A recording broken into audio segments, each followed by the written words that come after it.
ہم سب کی بری تقدیروں کو بھلی کر دے۔ اللہ آج کی رات ہمارے سوئے ہوئے مقدروں کو بیدار کر دے۔ اللہ آج کی رات ہماری تمام جائز مرادیں پوری کر دے۔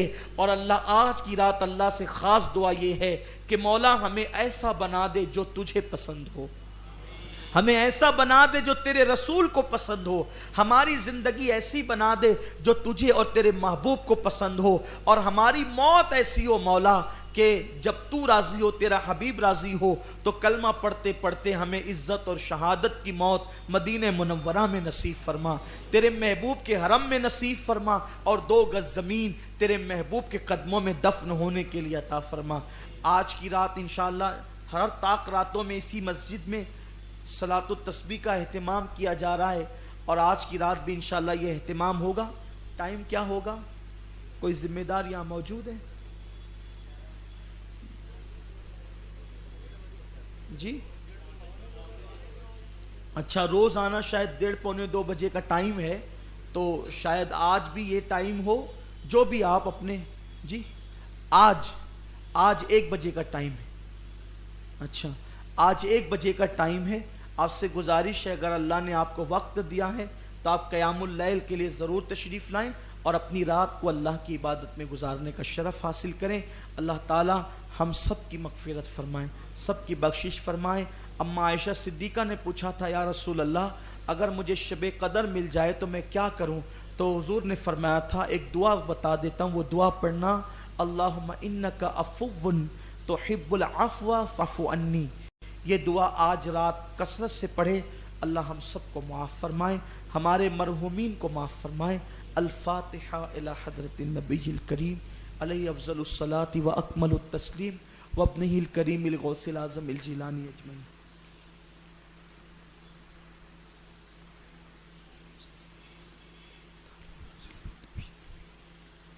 صلی اللہ تعالی علی خیر خلقہ محمد وآلہ وصحبہ اجمعین۔ ان اللہ وملائکتہ یصلون علی النبی یا ایھا الذین آمنوا صلوا علیہ وسلموا تسلیما۔